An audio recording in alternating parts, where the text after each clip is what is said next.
Oke, selamat pagi Mbak Rina. Pagi. Oh ya Mbak Rina, jadi ini kita ada di podcast dari tim Rumah Kreatif kita. Tujuannya di konten kita kali ini itu akan menggali atau memberikan inspirasi kepada berbagai macam generasi mungkin ya Mbak ya, nggak cuma generasi muda, tapi mungkin juga ada generasi sebelumnya yang mungkin mau memulai usahanya.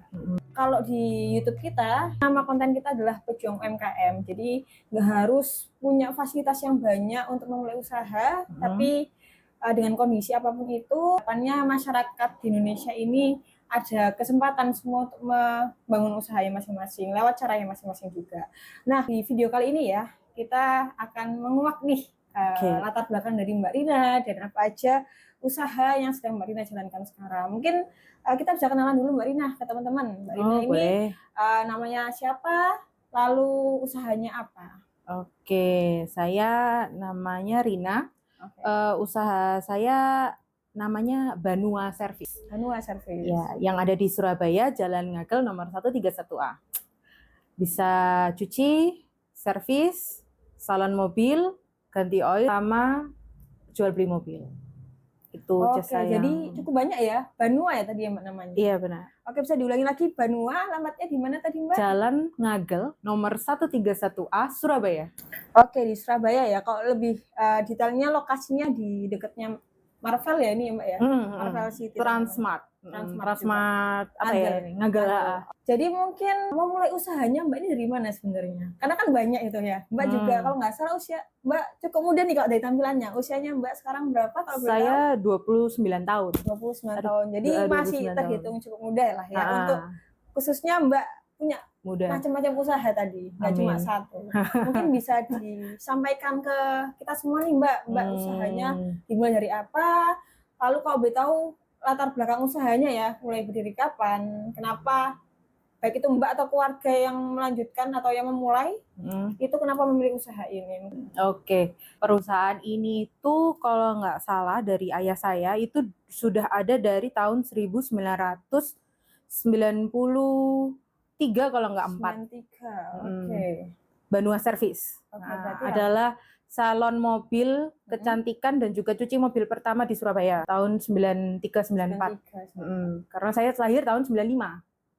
Nah, ketika sebelum saya lahir itu sudah berdiri ini itu. Ayah saya adalah generasi pertama yang membuild ini, yang membuild ini. Saya adalah generasi kedua. Ketika saya masih kecil itu baru cuci saja, seingat saya. Kalau enggak servis mobil, ganti oli itu baru-baru, kalau enggak masuk 2000 atau sebelum 2000 gitu sudah ada untuk ganti olinya. Nambah lagi ke jual beli mobil. Kalau berdasarkan cerita ayah saya, sebenarnya kenapa memilih jasa bengkel mobil lebih tepatnya, itu karena ayah saya hobi otak-atik mobil, terus ngerti juga dengan permesinan yang ada di mobil. Walaupun kuliahnya arsitek atau ambil teknik sipil, ayah saya tetap kembali lagi ke mobil. Untuk sekarang berarti Mbak sudah full terlibat di usaha atau udah full dilepas atau bagaimana? Sekarang. Saya masih duke kalau di sini, masih bawahnya raja. Oke, masih ada tahtanya ayah. Kan di dalam sebuah negara tidak boleh ada dua raja. Untuk mengambil kedudukan raja ini saya menunggu. Menunggu ya. Menunggu dapat tahtanya ini. Berarti sekarang keterlibatannya Mbak Rina tadi di bisnisnya Banua ini sekarang apa, sebagai apa? Saya golongan anak mudanya. Tim kreatif atau apa? Bisa jadi. Ya. Sebenarnya saya tidak berkutik di mobil juga. Ya. Saya lulusan animasi. Wow. Ya, karena saya suka menggambar, saya suka desain. Tapi ada satu titik di mana saya bekerja di Bali, gak suka gitu loh dengan bos saya kok kayak gini. Jadi saya kembali, tak cerita bahasa Jawa sorry ya Mbak. Saya ceritakan ke ayah saya kayak, wah nggak asik ya kalau ikut orang ini. Saya curhat sama ayah saya, tapi ayah saya nggak ngasih jawaban apa-apa coy. Gitu. Karena ayah saya nggak beritahu apa-apa kayak gitu, ya udah coba cari kerjaan lain aja gitu. Nah ini masih bingung kan, masih puyeng. Curhatlah saya teman-teman sama salah satu teman saya. Aku loh kerja sama orang, gak asik ya. Kayak sudah jelas tak beritahu caranya tuh gini, kok nggak mau. Lah kok teman saya tuh bilang gini, kamu bodoh ya, lu sudah punya usaha kok ya mau kerja lagi di luar, tinggal nerusin Pak, ngapain ikut orang, kamu lu sudah punya, kamu milih ikut apa jadi bos. Itu saya mikir, oh berawal dari ini ya, realita di lapangan yang benar, tidak cocok sama di situ saya mikir kalau aku dengan ayah saya kalah dengan penghasilan saya saat itu. Dan saya hitung juga ketika untuk kedepannya, kalau saya tetap stay di Indonesia, saya juga akan masih tetap kalah dengan ayah saya. Supaya saya nggak mau kalah sama ayah saya gimana? Ya udah kerja sama ayah saya.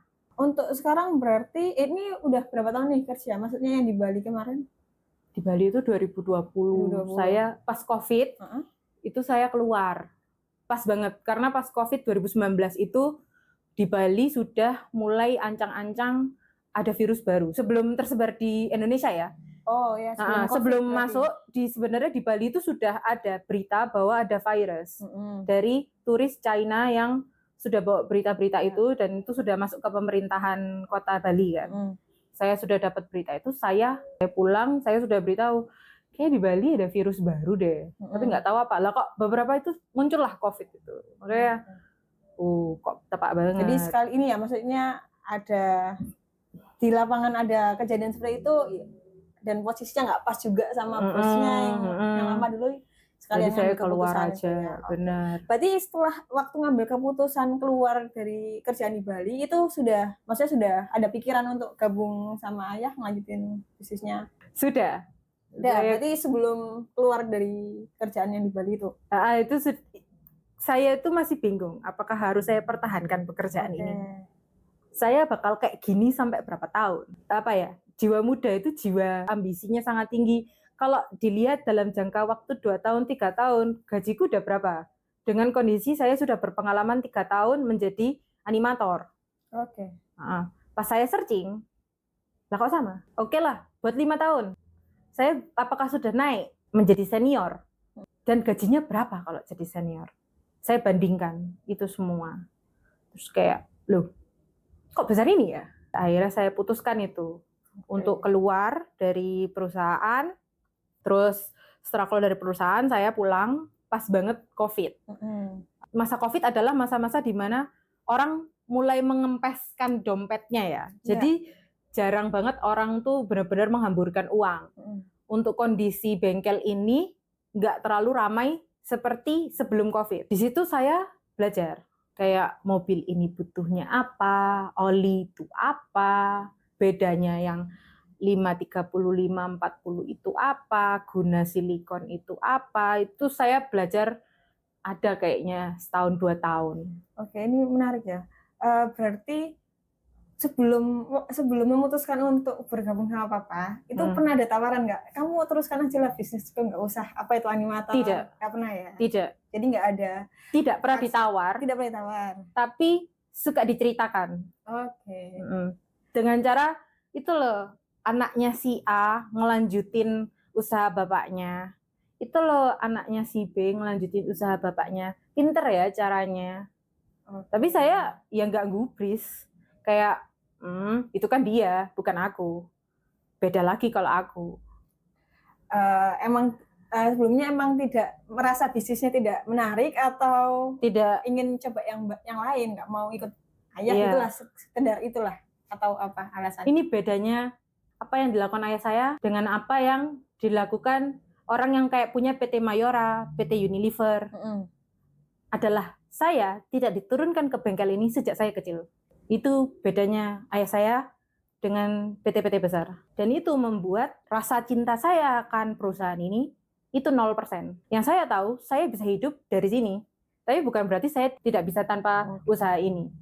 Tanpa dia saya bisa bekerja sendiri. Gitu. Apa ya? Loyalitas ya. Loyalitas akan Banua kayak gitu. Oke, sebelumnya Mbak Rina ini berapa bersaudara? Saya 2. Anak pertama. Saya anak pertama. Oke, termasuk adiknya pun juga nggak pernah ditawarin sama halnya treatment apa? Enggak, itu lucunya. Lucunya kita memang nggak pernah ditawarkan kayak kamu mau ngelanjutin bengkel papa ta? lanjutan apa? Oh, enggak pernah dipaksa. Emang dari kecil tuh suka mau apa? Do it, get a job with it. Kayak gitu loh. Biar mengeksplor dulu mungkin ya biar jadi. Oke, lanjut ya Mbak ya ke ceritanya Mbak Rina tadi setelah memilih untuk pulang ke Surabaya dan ikut terlibat atau mengenal Banua ya. Nah, responnya papanya? Ya open arms lah. Sangat ya. Banget berarti lah. itu Mbak Rina di situ otomatis kan perlu belajar ya, karena kan dari animator ya tadi ya. Animator langsung ke bengkel itu kan agak beda banget. Kalau arsitek mungkin, tapi kalau teknik kan mungkin udah mindsetnya teknik dengan mungkin perbengkelan kurang lebih pola berpikirnya kurang lebih tersusunnya hampir sama ya. Meskipun nggak benar-benar sama. Tapi kan ini animator kreativitas lebih ke creativity ya, animator ya. Itu kan sangat berbeda sama praktikal pertukangan. Itu benar banget. Itu maksudnya untuk meyakinkan kembali, oke, kayaknya ini masa depanku ada di sini di Banua kayak gitu. Itu apa sih yang sampai sekarang udah berapa bulan nih berarti? Udah berapa lama sejak kejadian itu? Kejadian memutuskan untuk gabung? Kayaknya ini sudah almost 3 years ya. 3 tahun. Oh, cukup lama ya. Iya. Sampai sekarang. Kan dari tahun 2020. Oh ya, 4 year lah. Years. Ya, kalau COVID mungkin Indonesia 19, tapi Indonesia mungkin lebih ke 2020 awal ya. Iya kan ya. Emang di situ baru masuknya ya. Benar-benar. Emang tahun ya, 2019 Desember. Aku baru keluar itu. Berarti 4 tahun ya. Ya, dari 4 tahun itu. Sampai sekarang kok maksudnya tetap yakin atau karena kan itu agak berbeda ya dari yang Mbak terbiasa kreativitasnya. Benar tertantang di situ dan sekarang praktikal ya, lebih ke praktikal ya. Wah itu susah sih Kak.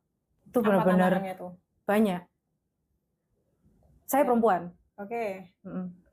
Dunia ini cowok. Tapi kalau kita berpikir secara modern, genderless ya harusnya.